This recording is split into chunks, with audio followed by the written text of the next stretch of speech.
Hi guys, how's it going? Welcome back to another episode. It has been nearly 2 months now since I started to share my music videos and all my other YouTube videos. I hope you guys enjoy what I'm doing so far. Don't forget to check my channel for more videos and don't forget to subscribe. I just shared last week my music video, Gluk Melody, super emotional piece. I hope you guys enjoy it. I recorded with the incredible pianist Mirei Ozawa and I just created my first playlist.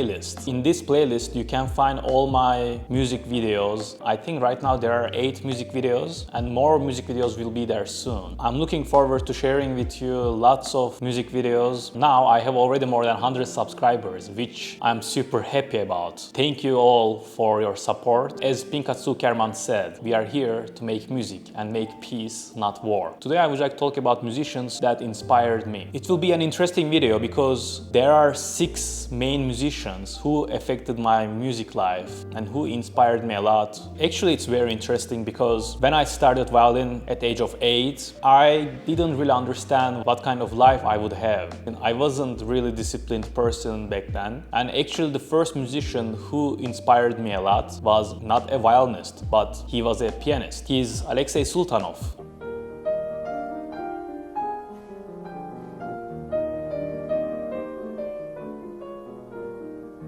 Probably many of you don't know who he is. I think pianists know who he is. I was watching some YouTube videos and then I found his Clyburn competition recording where he performed Rachmaninoff's Second Concerto.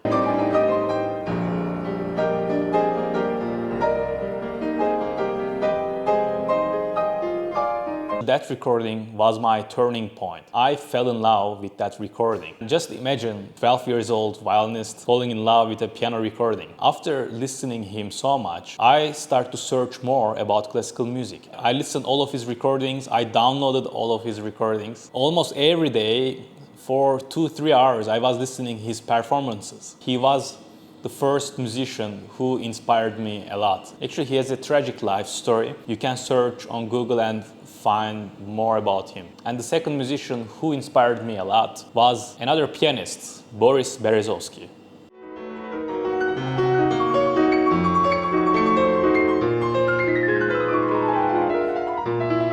After discovering Sultanov's talent and his incredible virtuosity, my idol was Boris Berezovsky, the pianist, not the other one. There are 2 Boris Berezovskys. I'm talking, of course, about pianist Boris Berezovsky, not the other one.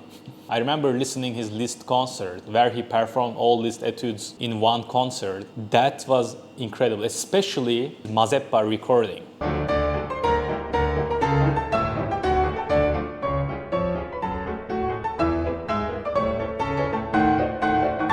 Mazeppa for pianists, it's a super difficult piece and that's one of my favorite piano pieces ever. With Berezovsky's interpretation and playing, I loved his mood when he was on the stage. For him, all these difficult pieces and everything looked very easy. He is a very huge guy. I personally met him a few times and I listened to him live also. I love his Rachmaninoff interpretation and the Liszt etudes, of course. I think still that concert is one of my favorite concerts ever. If you write Liszt Berezovsky on YouTube, you will find it directly.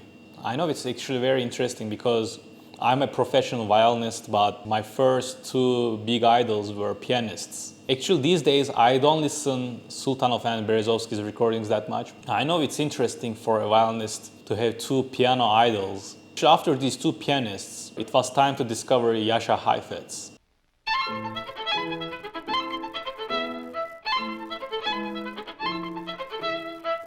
I think for many violinists out there, Jascha Heifetz is their first idol. And yes, he was my first violin idol. I discovered Jascha Heifetz because of my teacher. He showed me his recordings and also Heifetz was his idol. So I think I don't need to explain so much why Jascha Heifetz was my first idol, because we all know that he's like a god of violin.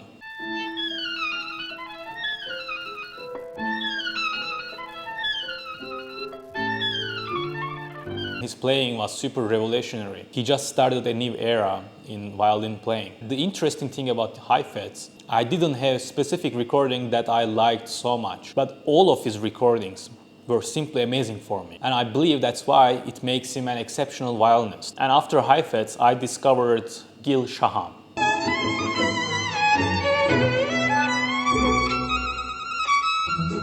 When I think about the violinists, there are few names, but on the top of the list, for me always, Heifetz and Shaham. Shaham's quality and his tone, his playing, that sweetness. I think there are no other violinist who has sweeter sound than Shaham. I remember discovering his Brahms violin concerto recording with Berlin Philharmonic. There's a live concert recording. I think they play in Italy, some big hall, some opera hall, I don't know.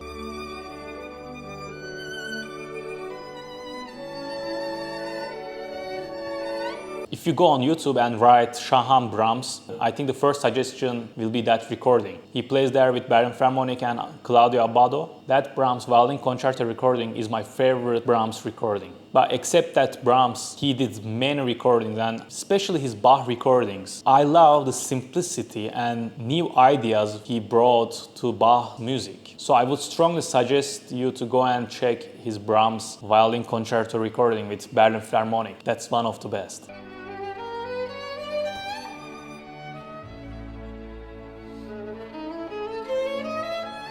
The funny thing is, before all of these people, when I was a small baby, I was already listening Bill Evans' recordings.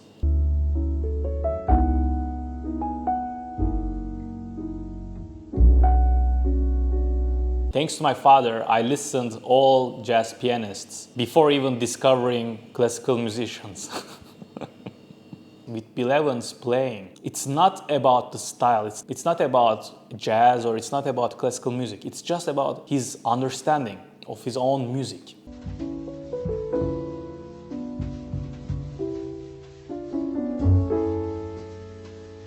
You know, all of these musicians like Sultanov, Heifetz, Shaham, Berezovsky, at some point after listening them too much, I can feel that's enough. But with Bill Evans, I never have that feeling. Whenever I listen to him, I always find something new, something I didn't hear before. But I must say, when I was a child and listened to his playing, I didn't really understand. But as a grown-up now, I still discover lots of things in his playing. By the way, I'm sorry about the background sound because there are some machines here which is working and they make so much noise. So I hope you guys don't hear it. Those weird back noises. Sorry for that. And the final one on my list today is Ivry Gitlis.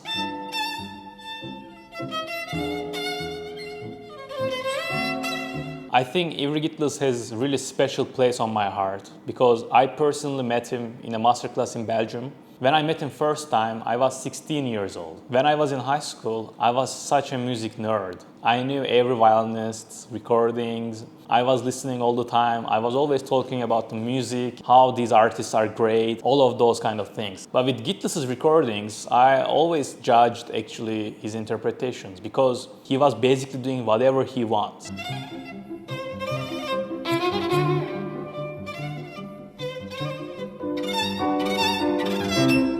He really didn't do what it was written on the notes, any of those kind of stuff. But after meeting him, I remember in a masterclass, and I was super excited to meet him there. One night, just me and Gitlis, we sit together and I ask him so many questions, like nerd questions, you know, like who is your favorite violinist? Do you have any crazy stories? What is your favorite piece? And these kind of things I was asking him all the time. And I think he really liked my passion. We just sat at night and for more than 3 hours we talked about everything. Speaking with him that night brought my musical understanding to another level. He was just talking about random stuff, not always music. He told me one thing that changed my perspective that time. He told me, if you don't feel like playing, then play like you don't feel like playing. I thought about this sentence a lot and then I realized what he meant. It's not always about our feelings, but it's more about living your life as how it comes. He was just an amazing musician. He told me lots of stories from his life. Oh man, it was just great. Rest in peace. So yeah, I talk about 6 musicians that inspired me a lot. It would be really nice if you share with me your favorite musicians. Let me know in comments what you think. Talking about these musicians made me motivated again. When I talk about these musicians, I just remembered how I was feeling first time seeing their recordings, or went back in time and became that small child somehow. Actually, that is a really nice thing and it's a really great motivation. I think the best kind of motivation we can have is really to remember the times when we enjoyed something so much and when we were doing it, how we felt. I think that kind of motivation stays longer than other ones because no one knows you better than yourself. Thank you very much for watching. I hope you guys enjoyed this video. Don't forget to subscribe and like this video. Every week more videos will come. So until next time, stay hard.